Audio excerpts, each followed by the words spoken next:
learners? No, I'm a visual learner. I couldn't remember anything if somebody just lectured at me the whole time. So just for a couple of quick, again, wayfinders, greatest hits, things to, if you forget everything else, here's what to know as we go into January. So first of all, there's our youngest programmer. She can't quite push any of the buttons on the board yet, but we're not holding that against her. She was born a couple months ago, and she's fantastic. She's also a model. We just did introductions, and so we're just going to roll right in here. So again, we're talking about the biggest takeaways from those couple of videos that you guys watched, and also within the station manual. So first, really big picture here in Vermont. I know a couple of you are brand new to Vermont, which is super great. Thank you for Googling us to find us as the first thing you're going to do. Where's the grocery store? Where's my community radio station? These are important things in one's life and becoming a Vermonter. So big thing to know is that there are only 7 community radio stations in Vermont. Excuse me, there are only 7 others. We are number 8 for the stations. And technically we're 2 of those 8 total stations because we have GDR and GDH. Out of those 8, 3 are full power. We're 2 of the full power because both GDH and GDR are full power. And the other full power is down in Bellows Falls. It's Wool FM. Everybody else is low power radio. Now, real quick, it's exactly what it sounds like. Full power is like, whew, we're pumping out 1,000 watts. We are reaching like probably almost 100 miles collectively across our 2 radio stations. Low power is exactly what it sounds like. It is low watts. It's 100 watts or sometimes less, and it's intended to be hyper local just in the actual city, technically, or if you're in Vermont, towns that it's actually going to reach. And you can imagine in a place like Vermont, full of hills and valleys and things like that, low power stations really are super hyper local. Once they hit some of these mountains, it's kind of game over, and it's just you can't get it once you go over, the gap or whatever it is. Those low power stations are more spread out across the state. So there's a couple in Burlington. There's one down in Brattleboro. There's one in the Mad River. And there's a couple more kind of like scattered about. Really cool fun fact, the FCC just opened the 3rd and probably last window for new LPMF radio station licenses, and there are 2 more coming from Vermont pretty soon. So one will be in Richmond, Vermont, and the other one's down in Ludlow, and we can nerd out about new radio stations, but my main point here is that we are growing as a community of radio stations, and I really think of ourselves as a concert, a chorus together, a group of stations that can lift each other up. We're not competing. If you put any station up against each other, they are so uniquely different that there's enough support out there for all of us in programming, in donors, in underwriters, and all the things that are important to keep a station going. Other important thing to know is that we are losing college radio stations left and right in Vermont. This was kind of one of the slow things people didn't really realize happened during the pandemic. This is both because higher education's basically dissolving at this point in our society, especially here in Vermont. But it's really having an impact on where they're trying to really cut costs and not have liabilities out there. So broadcast radio has become a thing that they don't think is part of their futures. And so Dartmouth closed their campus station. RIP. Johnson's about to do that. The Linden State campus just did that. They sold theirs to VPR as another relay station. Castleton, my alma mater, went dark about 5 years ago. So we're down to just 6 broadcasting college stations here in Vermont. So there's this kind of tipping point now that's happening, is that now community radio is going to be have more stations in Vermont than college. And then finally, we, along with a lot of these other community radio stations, are part of a thing called the Pacifica Network. You might have seen this referenced a few times in the station manual.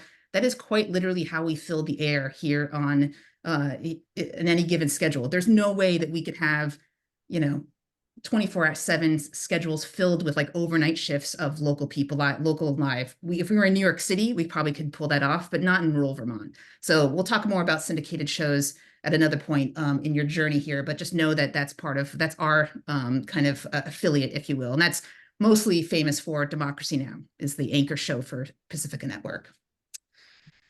So one of the most important things I want you to know is that you are making a commitment to us, and we are making a commitment to you.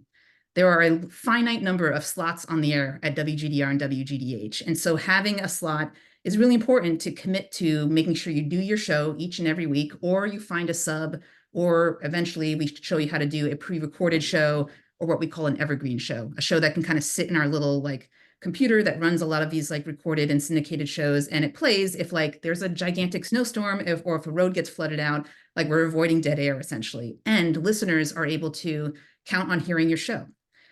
You would be surprised how often I have to remind people about this commitment, that, this is not something you can just flake out on. And you've already invested a lot of time in us. And we are wanting to show the same kind of commitment to you and making sure that you've got that slot. It is yours until and if we need to make a schedule change or you need to make a schedule change. So I just want to be really clear out of the get here that, we're putting a lot of time training you. You're putting a lot of time in, getting to learn us, and we're here together to make this successful as part of an overall team effort. You heard me say it a little bit earlier too, but the other big thing is that this is no longer just about doing shows. This is not some random radio station that has like some, we're not a college station. There isn't a big college budget that's going to like fund us at the end of the day. We are all a team together. So we do fund drives on the air together. It's expected that you participate in that. Every once in a while, we have a work day at the station. So we really ask that people step up beyond their shows to volunteer to help us move forward. And there are an unending number of things that you can do to help. And I'm sure you all have special talents that I have yet to discover that I will happily put to work on behalf of the station to move us forward. That said, here's why we rely so much on volunteers. Me, y'all. I'm the one staff person, and I'm only 32 hours a week, and we are a $100,000 budget. That does not go a long way in making everything happen for 2 fully powered stations that now are going to have about 60 live programmers doing shows every single week. Everybody's got tons of needs. I'm trying to cover lots of bases at once, and so I rely a lot on asking people for help. It's totally okay to say no. We don't ever want to max anybody out, but this is why many people being involved actively in little ways make sure that everything gets done. We are continuing to grow as an organization. Again, in nonprofit years, 2.5 years is a blip. So we are steadily growing our budget. For quick context, when the station was owned by Goddard, I think I said this in one of those earlier trainings, the budget was at least $300,000 a year. And that didn't count the overhead that Goddard was providing. Like, they weren't paying rent, obviously. They owned the building. They weren't paying extra utilities for the station. And they had 2 full-time staff until the very bitter end, keeping the station going. So as you can tell, we've had to absorb a lot of expenses and trim it way down. And we're still bartering and begging and, and kind of working it to make sure that we're making it happen while we build our base of capacity and fundraising. I say that to motivate you, not to scare you. We are doing great. We're continuing to just need to, again, steadily grow there. Okay, so I'm going to pause there. And the next 2 slides are like basically like hit me with your questions that might have come out of art of radio or rules of radio. But I just dumped a little bit of information on you, kind of a context of the station. So I'm wondering, are there any questions that folks have from what I've shared out thus far? And I will stop sharing screen for a second so you can see me. And it's okay if I hit it so squarely that, yeah. I think I missed the art and rules of radio thing. So I don't know if there's a place I can read those. Yeah. So Ari, those were 2 recorded videos of our workshops we did this past spring with our first kind of crew of newbies. I will send that was my bad. I will send you those YouTube links. And it's really, honestly, Ari, it's mostly intended if you're going to do a show. So in the spirit of best using your time, don't stress about watching those before you start doing studio trainings. Cool. Sounds good. Thanks. And yeah, Savannah. It's not really a question so much as wondering if there's like a people. Sorry, I haven't thought about how I want to word this question. Yeah. In the art of radio, the person who talked about his long process for doing his shows, he mentioned a program that he uses. And I was wondering if people have a place where they have shared all of the programs that they use and like why they like them more than others. Because I have a lot of digital music that's very poorly organized, and I'm interested in recommendations of how to better keep track of it all. Totally. Which is like better than iTunes, which is what I'm using right now. Yeah.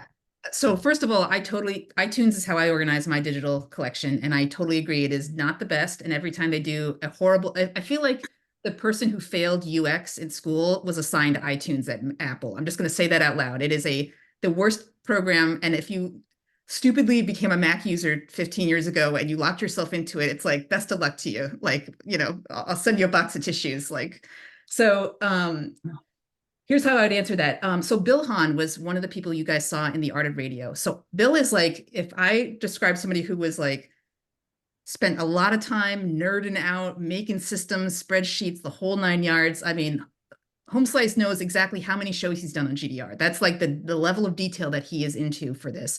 Bill is also actually a member of what we call our robot team. So it's actually very handy to have somebody who thinks like that and organizes like that to kind of keep us on track. But not everybody has to do a show that way by any means. In fact, part of what I think works for Bill is he stays organized because his show flow is that he never wants to repeat a song ever. He has so much music in his personal library. He digitized his entire CD collection as he moved to Vermont and downsized. And so he needed to kind of create a system like that. So the first thing I'll say is Bill is a great guy to get some ideas from, but also don't be intimidated by what Bill will tell you. He will be the first to say he is like next level. The second thing I will say is that Bill was talking about a program called Audacity to record his show. So he does a remotely made music show. And so Audacity is a free program to anybody. It's especially great on a PC, but you can also use it on a Mac. And it really is just a very simple multi-track building audio program that you can record voice into, like off a real simple, basic, like mic on your computer kind of thing.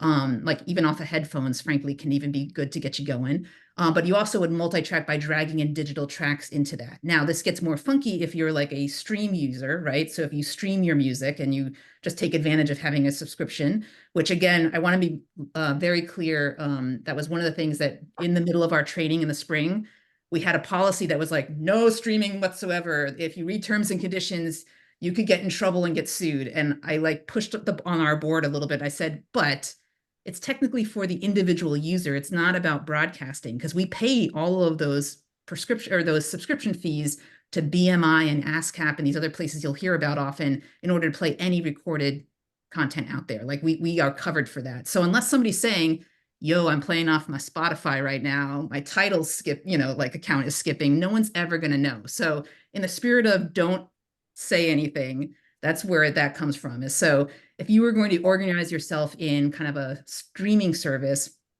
that's a, you know, build and playlist kind of thing. And that's, you know, kind of building your own kind of liked library, if you will. That's a little bit more, you don't own it. It's harder to kind of get out of their UX and their kind of design system. The other thing I'll tell you is that there's GarageBand for Mac users. That's another way. That's how I build remote shows when I need to make them. Again, it's a multi-tracker. It's new. It's free only to Mac users. It is lumped into the cost of your expensive Mac. Let's not kid ourselves here with the, you know, capitalistic corporate attempt to these what's actually free in our lives. And the final thing I'll say is that you've already mentioned it actually, Savannah, wonderfully, that we've got that digital Dropbox of new music. So that is for you to have. Woohoo! Thank you, community radio. Like, go ahead and give me all these digital files. The record labels kind of gave up about 10 years ago with the like, you know, like only sending like 1 or 2 copies of CDs to places. And they realized, oh my God, we need people playing this music. Now there is such an awash. There's so much content out there that how do we get our stuff heard at this point? Because people are kind of finding and making their own music journeys, right? And community radio is becoming even stronger because of that, because we are not limited to being like a certain genre of a radio station or playing the oldies that are now hip hop from the 90s, which makes me feel a little dead inside, but that's a different conversation another time. So what I would say is activate that Dropbox, use it, it's yours, download the digital files. You know, you can have that and organize it however you wish. I'll give you guys very easy access to Bill Hahn to give you some more tips about actual like strategy organizing your files. But again, iTunes is kind of as good as it's going to get, I think, in playlists and kind of keeping track of yourself in that way, but also in a streaming service using playlists in that way. The final thing I'll say, and I'll take this kind of a tangent for 1 second here, is that one of the challenges about doing a music show in a digital age is that it can be really easy just to bring your laptop in, plug it in, and let your playlist rip and stop at every, 5 songs and talk. I really encourage people to move beyond that and think more creatively about how can I create 2 digital devices so that I'm going back and forth, that I'm creating an actual mix, that I'm creating this sense of flow between songs. It's a kind of a next level of doing a show, so I don't want to spend too much time on that. get yourself started to get going. But there are ways to do that to really bring back that kind of hands-on experience that used to happen when we didn't have digital files, when you only had CDs and vinyl and, dare I say, cassette tapes and 8 tracks. I know I don't look that old, but like, again, I got my start back in the 90s. That was all very much kind of formats back then. And that was the way that you kind of created a, like, all right, I'm playing this right here, right? That's one track right there. Now I'm coming over to this thing physically. What it creates is a much different listening experience that is 100% you, a human, not a playlist or an AI playing it. So we can nerd out about tips on that too later on, but that's my long-winded answer to that, Savannah. I hope I answered somewhere in there your actual question. So, yeah. I have 2 questions that I think they're fairly specific, but they might have some utility. The first one, I had some lack of clarity over like the disclaimer for opinions or what would qualify as an opinion. And I know the terminology probably is somewhat vague in the law, you know what I mean? But it's just because it seemed like I don't know if you have to do the disclaimer at every instance or just beginning or end. And then I was curious, like if you had an opinion, like I did make a spreadsheet. I thought Bill Hahn, he seems like, yeah, I'm psyched. I also have a personal server, so I'm like, oh man, this is so rad. But like, I think I had there of like what, if I have an opinion on like pizza or like prison abolition, right? Like those are 2 types of opinions. And would I need a disclaimer to say like pepperoni pizza is the best pizza, or would anyone say like we should abolish all prisons? You know what I mean? Like it's an opinion, but the subject matter dictates. And so I had a question over that, and then I'd like that to have a separate one on live performances. Yeah. So disclaimer, this is one of those you know it when you feel it moments. Okay. So for the most part, if you're doing a music show, or if you're doing what I like to call a JV show content wise, like we're talking about what are the best apples in Vermont, you really don't need to be disclaiming that. If things start to get hot and heavy in that apple debate, and it's like Macintosh versus, Honey Delicious, and things are going off the rails, you have people calling in and really doubling down on the apple debate, and that somebody gets in there with their crab apples and start trying to throw that around there. That's when it's really handy to have that disclaimer in front of you to say, hey, just a quick reminder, the views that you're hearing today are those of the programmers and the listeners, not necessarily the station. Now, the whole point of a disclaimer, and I use light topics as an example for this because we live in an age where, let's not kid ourselves, people really truly have these different beliefs of what is reality, what is fact, and what is truth. And we quickly find ourselves in hot, under the collar moments when you open up the live airwaves to you, to a caller, to a guest. If you do a show that is going to be kind of mixed, so music and talk, or if you're brave enough to do something like what Dave's going to do, which is intentionally talk and getting into these meaty topics, what the disclaimer is doing is essentially protecting the station and just reminding listeners that what they are hearing is opinions. Like, sorry, everybody, like just because you believe it does not make it true, no matter if it's about crab apples or any of the woes of our world today. And when you remind people that there are opinions that are out there and that the station is a separate entity, which is giving people access to the airwaves to do exactly what they're listening to, they have a couple of different options. One, they can say, Lou is full of crap. Crap apples are horrible. How would you ever say that they're the best apples ever? Click, I'm going to turn it off. Or they can say, you know what, this is just not the show for me. I'm not going to tune in during this. So what that's doing is actually it's not a legal thing. It's mostly a reminder to listeners about, like, it's just a taking stock moment. And generally what I try to do, and Dave, this will be mostly helpful to you and for Tim when he's listening back later, if you know you're doing a talk show out of the gate, if you know that the hot and heavy is coming for this, do a disclaimer at the top. Do a disclaimer roughly halfway through. So if you're doing a 2-hour show, like the 1 hour, mark halfway through, and then just remind people if things start to shift or you had a really intense moment where there's especially if you're doing live calls, you just remind people. And there will be moments, especially if you ever open up the phones, because here's the thing about GDR in Central Vermont, in case y'all don't know this yet from the cheese aisles and the co-ops, if you give people the opportunity to share their opinion about something, they're gonna share it and they're gonna take some time to share it. And your shows are short. I know 2 hours feels like a lot, but like when you're having a caller, like all of a sudden 20 minutes has gone by and you're like, what are we even talking about anymore? So your number one job is to not just disclaim when you're in hot and heavy moments, but also to facilitate phone calls and to remind listeners that, hey, we want to give other people a chance to get in on the conversation. Thank you so much for calling. And you have the power of the hang up button. So I just want to also throw that out there. And that's mostly, again, for the benefit of Dave here. But But yeah, I see a couple different other hands, and Tim, we're going to come back to live performances in a second. So Jeffrey, I think I saw you first. Yeah.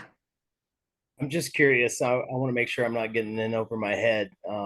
I kind of plan on doing an all vinyl show. Is that a challenge?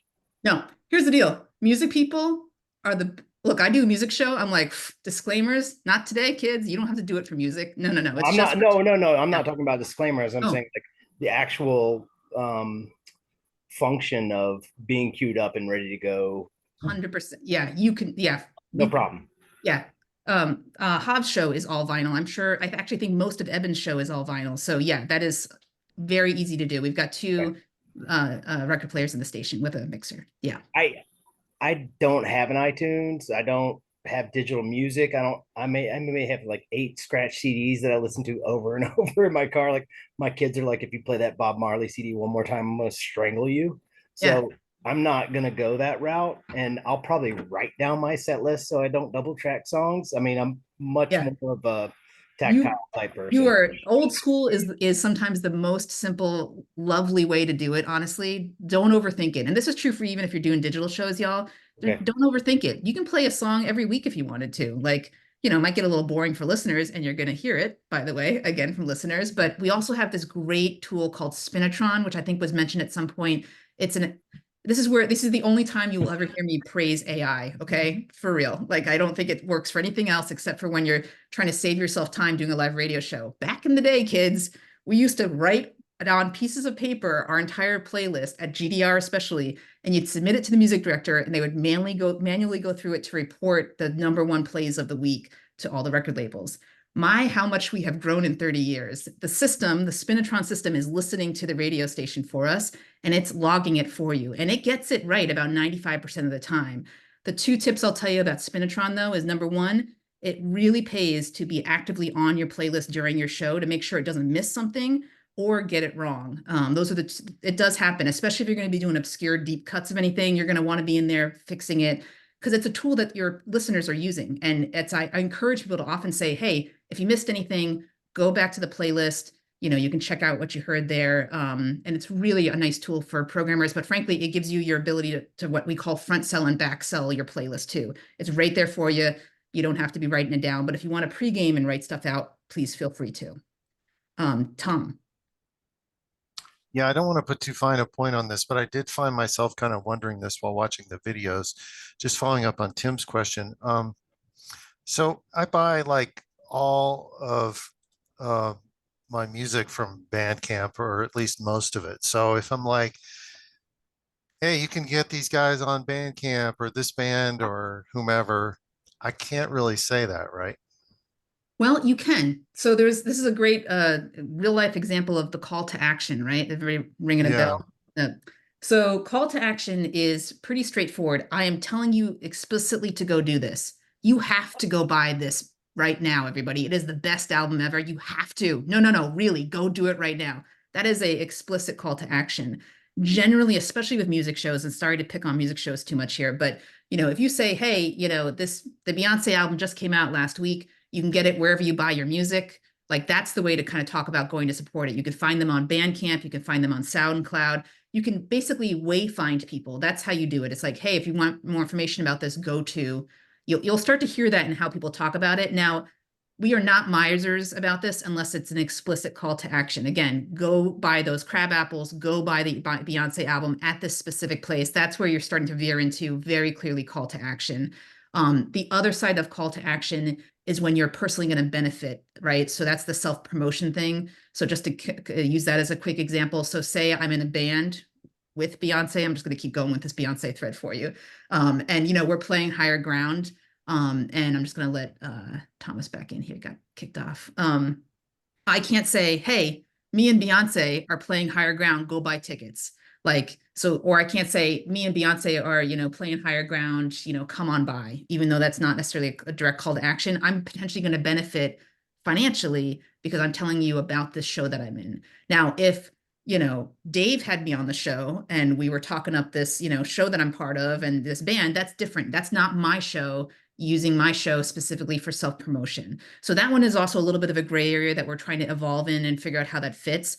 because, you know, we do want people to know we're fully creative people and that we've got, you know, these other interests and that we're part of other things, but you can't make it all about that. Like I can't just play, you know, the album of my band and then tell you to go see us at Higher Ground. That's like 100% self-promotion.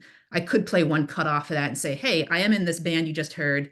You know, for more information, go to, you know, djlou.com and leave it at that. But those are the two sides of the coin where people sometimes confuse or conflate call to actions and also self-promotion.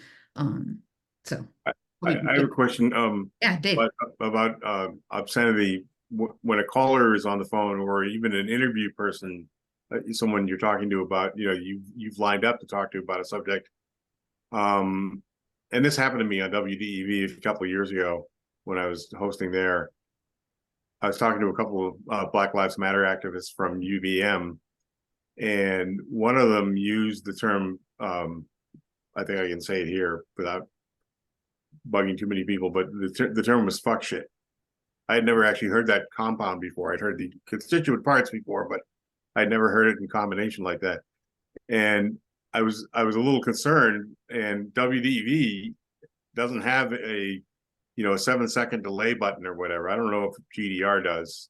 Yeah. God, I can't believe they don't have a dump button, Dave. That is.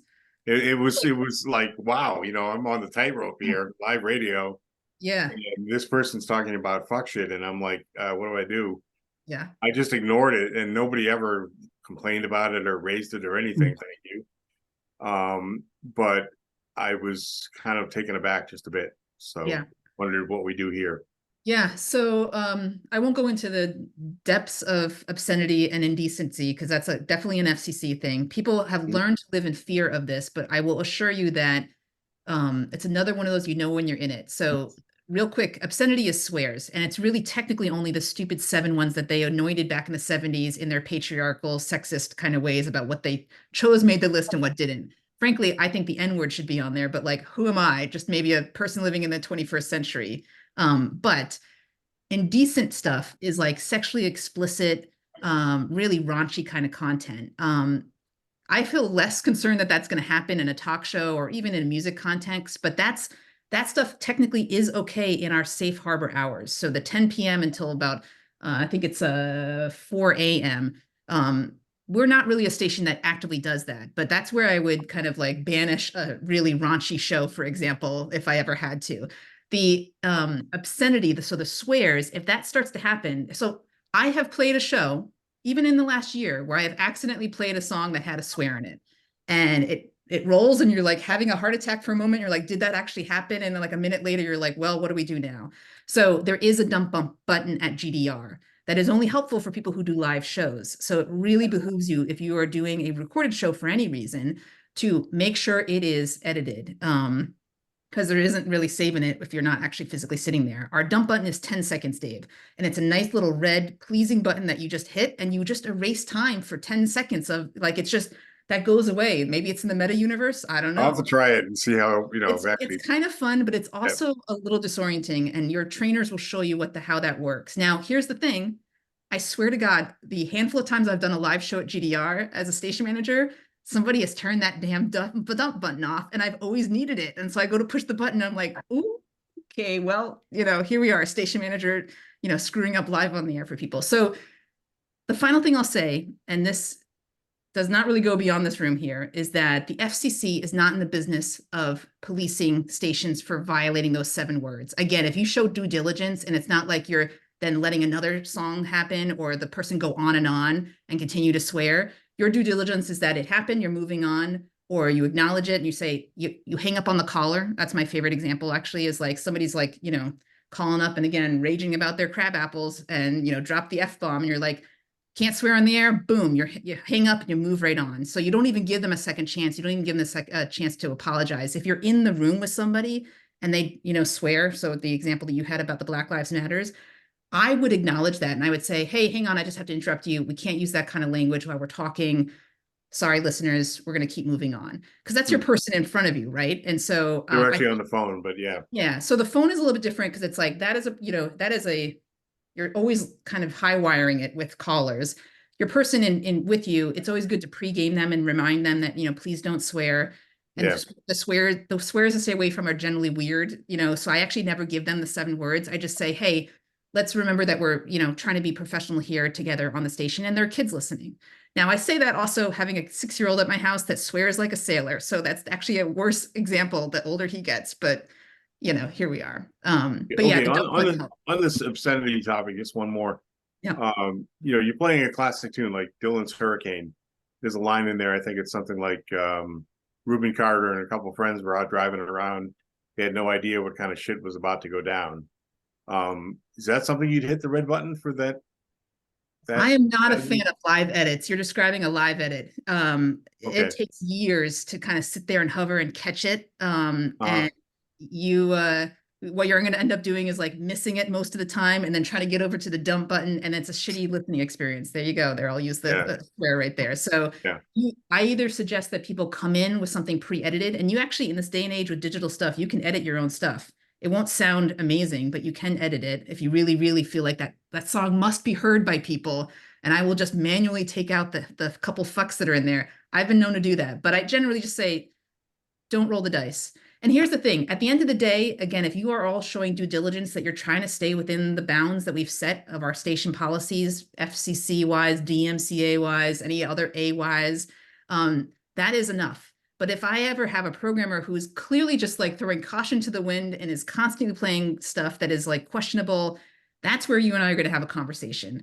And just to be explicitly clear here, I have many conversations to help people kind of get back on the road with us before we would ever get to a place where I'm like just pulling shows or something. That is not what we're in the business of. Again, we've invested in you, you've invested in us.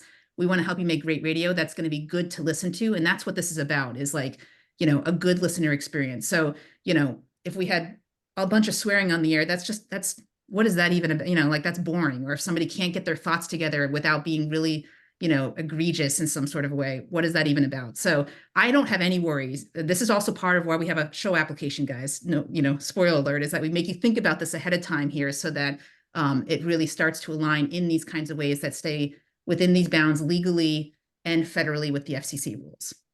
So I'm just a little nervous about editing a Nobel Prize winner in the Dylan case. So yeah, well, there's ways to do it. You sometimes just have to, do some pre-gaming of your shows. Yeah. Okay, I want to acknowledge that we're a couple minutes away from 7. Are people okay sticking around for another 10 or so? Just want to go over a couple other things. Okay. And if you have questions that come up that we didn't cover tonight, feel free to catch me, separately. I'm happy to jump on the phone with you or answer questions, over email even. We actually, thankfully, your questions covered all these kind of the greatest hits here of the rules of radio. So, we talked about Plugola. That's essentially self-promotion, like, hey, do this thing so I can get paid. We touched on DMCA. We touched on, the FCC obscenity stuff. I want to mention copyright really briefly. And again, we stick on this for a reason. I don't think any of your shows are really going to do this, but we have some variety shows that like to play clips from things, like a clip from a movie or a clip from a speech or a poetry thing. We used to have shows that just full length played, podcast episodes or speeches, and nobody ever had the permission to do so. That is 100% a copyright violation, and you and us would get sued for that. So we have really pulled that in and tightened it, and anything that you do not intellectually own. So in other words, you didn't get that that person's permission to record that speech, or you're just ripping it off the internet, you're playing a YouTube video or something like that, you do not have permission. Just because it's on the internet does not give you permission. This is where the internet is not so fun when it comes to radio. So this is not music, by the way. This is like, music is pretty much fair game, even if it's off YouTube or a live performance or something like that. Like, we have the permission to play pretty much anybody who has ever been not only signed to a label, but pretty much also independent artists. Like, we really are protected broadcast wise. I'm talking about this world of podcasts, anything recorded, spoken word, that kind of stuff. It really is so dangerously in the copyright laws. And we live in a day and age where people are making money. They do business by just trying to come and slam people on copyright. It's mostly about photos on the internet at this point. So like, if you use a, random band photo on your website, there are web crawlers that are finding those, and they are threatening legal action at this point. It is not so far afield to think that they're going to come and find audio-based content. Again, AI, it really is a horrible age we're living in. because we stream, y'all, because we stream and we have archives. Now, if we were just broadcasting, it's a great example of prove it. Unless you were recording it on your cassette tape at home, prove it, prove it. But we are 100% recordable. Lots of people can record us for all sorts of reasons. And so this is why DMCA exists. It's specifically for streaming, by the way. If we just broadcast, we could play the entire Prince collection and we would not, be in violation of anything. That's not an FCC thing. That's a streaming thing. So that's why copyright is really important to kind of get locked in. We fall under the educational realm for that. So in other words, if you are doing a snippet of something, you give credit to it and it's part of your larger show flow, you totally can play a snippet of, contextually 5 minutes of a Martin Luther King speech or something and say, when he said this, this is what then happened next. And let's talk about that, like with my guest here now.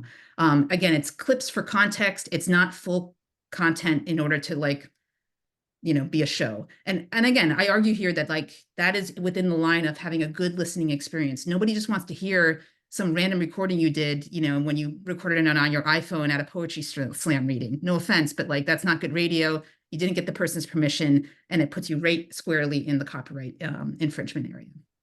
And frankly, they come for you all first and then because they'll look at our budget and they'll say, ha, I'm going to get money off of more money off of that individual than coming for Central Vermont Community Radio. But, I'll leave that in the litigation side of categories. So. Can I ask a question about that? Yeah. I mean, I hate to keep busting in here because I know we're trying to get done, but I just like in the case of Donald Trump made a pretty controversial comment yesterday, something effective about immigration.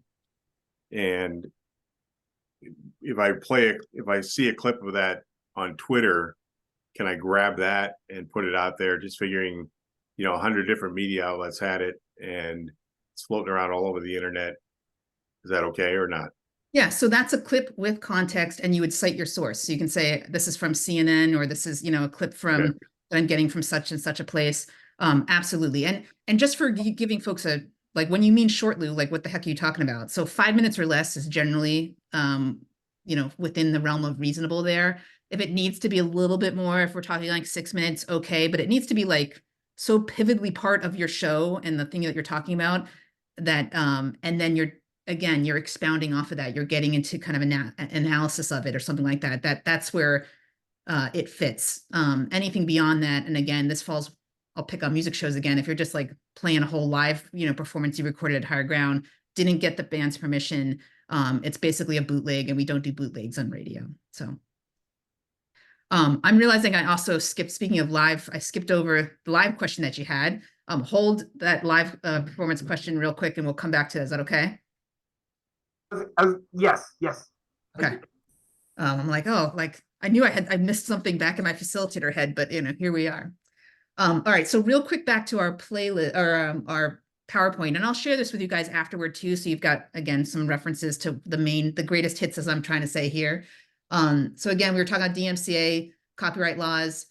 There's a thing called a program log, which continues to be really important. It's what you physically sign when you go into the station. It's funny that I'm even mentioning this because I've actually learned somewhat recently that this is actually not an FCC rule anymore. It's just a thing that GDR still has always done 10 years later than we needed to. So this might be going the way of the dodo, but because everyone else does it and your studio trainers will harp on it because it was harped upon by them, program logs are important. Mostly this also tells me that you are physically at the station. So if I need to backtrack about when something broke and who might have, not did it to get in trouble, but did it to give me context of what the heck, when was the last time this thing worked? That's honestly mostly what I use it for. So I can be like, hey, Dave, was the phone working for you? No. Jeff, was it working for you? It's kind of that's how we can sometimes sort this stuff out. I will mention elections briefly because we're about to go into an election season, for better or worse, God help us, I don't know.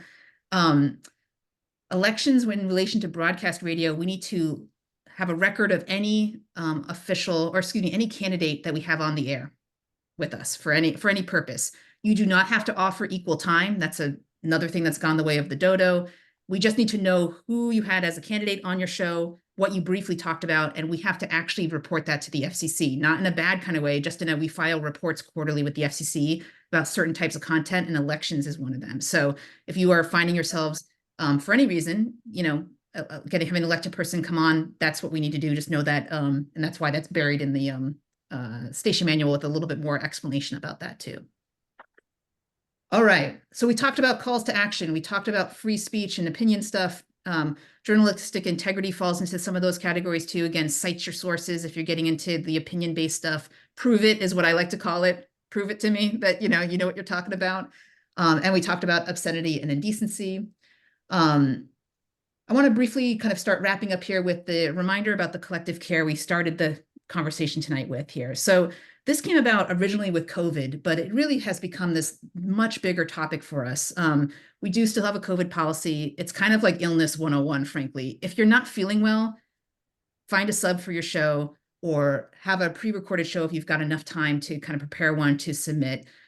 We have more and more people now in the studio at all times. And, you know, not everything is airborne. Some of it's, you know, surface-based. And radio gear can't really be wiped down without damaging it with, like, you know, some of the disinfectant stuff. So it's best to keep your germs to yourself, whether it's COVID or something else. You know, so please just keep that in mind. I would much rather have backup music play than have you sniffling and feeling miserable at the station. Remember, again, listener experience, your good experience as well. When we do group meetings, we are taking COVID precautions, so we are not mandating anything. We're just asking kindly that people consider masking. And again, this is for our more vulnerable folks and more COVID cautious folks to feel more comfortable potentially participating with us. Where and when we can, we try to lean to doing things outside. We have filters in the studio to kind of keep airflow going. But the Pratt Center's, you know, over 50 years old. I think it's 60 or so years old. They did not put a new HVAC in there. The air is pretty stagnant in there. I just want to be transparent. So like we're doing our best to make sure that the space is as safe as possible for all sorts of creepy crawlers. I don't want to just pick on COVID anymore because we've learned a lot here. So let's be smart about it and remind ourselves that we've got lots of folks dealing with lots of stuff. So if we can keep everybody as healthy and happy as possible, that's great. The other part of collective care is that I will be, again, transparent. GDR has had a bit of a history of being pretty self-critical within the station. So people really kind of letting it rip and not being their best selves with each other when they are in disagreement. And that is something that we have 100% committed to retiring, that we really want to be a station that is here to give constructive feedback with care and kindness, to be a station that rolls with it when the mistakes are made, especially because we rely so heavily on volunteers. And to be able to be rumble with each other, but rumble with kindness. We can 100% disagree. You know, I'm going to make mistakes. Our robot team will accidentally have, you know, not air the right thing sometimes. You know, it happens. And we just really ask that people like remember that first before coming in hot and heavy with like being pissed off because something didn't go right or the CD player doesn't work again or something like that. You will all, as new people, experience GDR in a completely different way than some of the people who've been around for a long time. And I just want to let you know that evolution is a hard thing for some people. So just because you see some other people acting a fool does not give you a right to act a fool. We really are trying to evolve everybody together to really remember that we're here together again to create joy, put out information, and create connection for our community. And that's including within the station. So speaking it helps make a culture happen. And that's why I really want to make sure that that's pretty clear for people. I can take the feedback 100%, but if you're being nasty, I'm going to make sure that you understand that that's not how we conduct ourselves. So consider yourself fair warned. I'm not worried about this with any of you, but I just want to make sure that that's pretty clear. So let me see here. All right, are there any other questions? Because the next thing was just to give you an idea of what happens next. We actually let you touch the radio gear. Okay, so we're going to let you touch the radio gear, everybody. This is coming in January. It's almost right here. It's almost happening. So I mentioned in the beginning, there's going to be, I think when I did the math right, there's going to be 2 people training per hour session. And the way that we've done this somewhat successfully is that you sign up for the same day and time of the week with a trainer for about 2 or 3 weeks in a row. Now, as you heard in the beginning here, you all have a smattering of prior radio experience. So I can't ever kind of guess how much in-time studio time you're going to need before you feel ready to start doing a show. It could be 1 session, it could be 2 sessions, it could be 3 sessions, it could even be 4 sessions. There's no, I'm not going to judge anybody. Like if you need to really knock the dust off or really feel more confident, we will invest that time with you. My guess is that for most of you who have radio experience, you're going to see one. So you're going to see a session happen. You're going to do one the next week. And then you're probably going to feel pretty ready to get in there and give it a go, especially for music shows, which are far more forgiving, in my opinion, than, you know, a talk show where you're trying to do the phones and, do content and like the whole 9 yards. So one thing I will tell you is that your very first session, again, is going to be kind of a mock show. It's live. I want to be explicitly clear here. It is a live show. We're preempting a syndicated show to give you that slot for you and your buddy to kind of learn how to do it. So you will be getting on the air, you'll be talking, you'll probably be playing music. When you get ready to do that second session, prepare like it's a real show, because probably what's going to happen is that you're going to have 30 minutes where you are in the chair doing a show, messing up with somebody who's going to be able to be right there and be like, your mic's on, or, push the play button or something like that. This is meant as a safe space. There are no stupid questions. So please really be vulnerable. Ask the questions, ask them twice, ask them 3 times. I'm training all of these studio trainers myself personally, and they are all of this new class of programmers. So they are also fresh of mind of what it was like to just learn how to do this. Many of them for the very first time, they've never done radio before. So this is again, a really safe place for you to, even though it's live, there's nothing that you can do that's going to break anything, and there's nothing you're going to do that's going to get us in trouble there. That's why we have a co-pilot for you for these training sessions. And as I mentioned earlier before, even if you green light me and you say, I'm ready to go, and your studio trainer says, yeah, they're ready to go. When you're doing your first couple of shows, I am actually going to be, for the most part, right there with you, listening, not in a creepy way, in a supportive, like, yeah, let's do this kind of way. And I'm always available for support, especially for your first couple of shows, to be like, hey, here's why this thing isn't working, or let's talk you through, on the phone, like, kind and compassionate in Vermont tech support is what you can think of me for those couple of shows there. And if I'm not available for some whatever reason, I'm going to have somebody assigned to be able to like be a person you can call if it's like, oh my God, the turntables are not working at all. I don't know how to use a CD player. I don't have any digital stuff. What do I do? We're trying to reduce panic in the beginning here.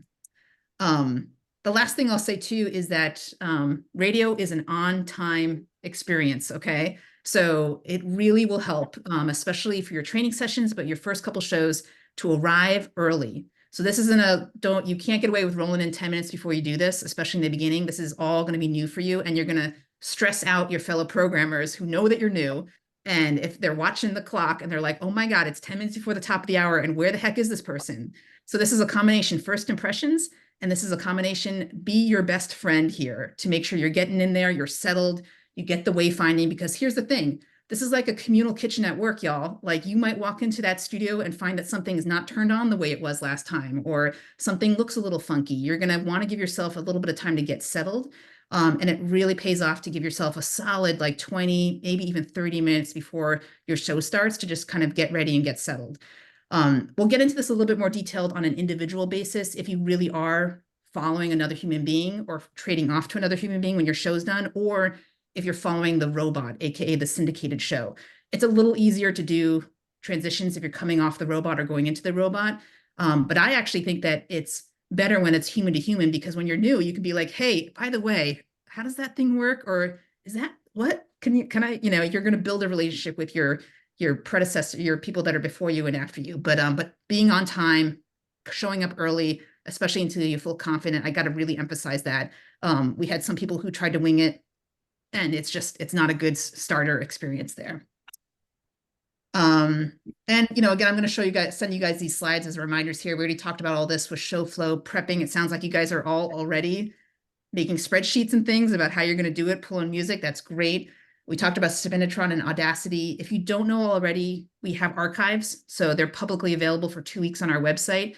But we also can record your shows internally in the station through the Audacity program on the PC, and your trainers will show you that. So that's a really fun thing that, bring a little jump drive. You can walk out of the studio that same day with a copy of your show, to listen back to, which I actually think is another good thing to do, so you can listen to how to get a little bit tighter, how to get a little bit sharper with your content there.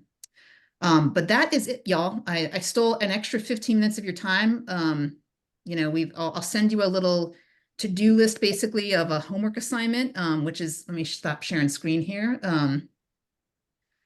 It'll have like a punch list of the couple of final things that we're going to do. So one thing is, sign up for studio time. I'm going to send you a spreadsheet, and it is a little bit going to be like first come, first serve, right? If you really get into a jam and you absolutely can't do some of these slots that are available. We'll figure it out. But I'm trying to be kind to these program studio trainers, and it's going to be the hour before their regular shows, so they don't have to come twice to the station. So if at all possible, even if it's going to be a little bit dicey on your end, if you can make it happen, that would be great for what's available. You know, even if we have to triple up, like that might be a way we work around that there. And then these couple of other things like the programmer MOU that you've heard about, I'll have you sign off on that. We have a fun little quiz. It's not a like you fail kind of thing. It's a like, oops, like how did you not catch what a legal ID is? We sucked on that for our training. Like, let's get that tight. But I'll send you like that punch list so we can just mark it off. You'll know what's, you know, that you're ready to go. And again, the main goal here is that I want you feeling 100% ready to go after these studio sessions. So I'll be checking in with you mid-January to just like say, hey, you know, how's it going? Do we need to pivot here a little bit? And I rely on you to be honest with me, right? This doesn't help us, and it doesn't help you to rush you or to not have your questions answered. And again, I have been asked every question under the sun, so there is no stupid question, and you can ask it as many times as you need to feel comfortable. I really, really am here to support you, as are your new best friends of the GDR program community too. So with that, I will pause it. I will say if there are any outstanding questions that people have. I see smiling faces, which makes me feel like you're feeling like, okay, I kind of have an idea what the heck I signed up for, question mark. Yeah, okay. Yeah, Savannah, oh, your mic's off. Sorry. Will your email have instructions for how to get into the station? I love a function question. Yeah. So here's the thing. Goddard is the place that time has forgotten. So you're going to eventually find where the station is. Don't follow the address, follow our written instructions, fun fact, on the website, because the Pratt Center is not on the main part of campus. Those of you smiling, I know you've been there. Savannah, I know you're there. Ari, I know you've journeyed there. So the couple things to know about the Pratt Center is that it is always locked. Even when Goddard's open, you're going to be coming in the lower entrance to the station. And I'll give you the code now, but in case I forget, it's 8235. I'm saying that out loud, so it's recorded here right at the end of this one. We've never changed it. It's a number pad. It's super handy. So it's the outside door, and then our little inside door. When you kind of walk straight in, you'll see there's like a little banner and stuff to get you in there. Your trainers are going to be eagerly waiting for you too. They're going to make sure you get in there. I'm going to make sure you guys trade, you know, cell phone information. Here's the other fun thing. Pratt is actually a place where you go if there's a bomb in Vermont. It's like a bomb shelter. So it's designed like that. So your cell phones are not going to work in there. You probably won't even be able to get text messages in there. So just, you know, it's actually really lovely. You just have to really focus on doing your show when you're there. But, and you know, the internet works, so you can kind of text through internet, but you won't be able to really get cell phone calls when you're in there. So, so yeah, that's just important. So in case you're panicking and being like, why is so-and-so not picking their cell phone up? Call the studio line instead. That's usually a better way to get somebody. And yeah, it's a little bit like, it's a Fort Knoxy kind of vibe, but like people also like that because it's like you feel protected when you're in there. And again, when the bombs come, because who knows how far we are from that point, if Trump gets elected again, I'll just put it out there. No disclaimer needed on that one. We're just going to go make radio together, and it's going to be our safe place together. So yeah. Any other final function questions? Sorry if you're a Trump supporter. You and I can have a sidebar afterward, and Dave will have you and I on, and we can have a little sidebar about the election. Yeah, we'll go. That'll be a great opening show. You go. Here's our station manager ripping into one of the Republican candidate. Yeah. Mm-hmm. All right, y'all. I really appreciate your time that you've put into this, especially tonight. It's so lovely to gather together, even on Zoom. I really look forward to meeting all of you in person as well. You have all my contact info. I am going to be off the last week of December, so you can always still email me, and I'll just get back to you when I get back to you. But I am going to send out the signups before the end of this week so that you can kind of get your schedule squared away for January. And with that, happy solstice, my new friends. Happy New Year, and have some fun prepping for these new shows. This is hopefully going to be a joyous part of your week every week with us. And again, thank you for joining our team. All right, y'all. Thanks, Lou. Nice to meet everyone. Take care. Have a good night. Have a good night.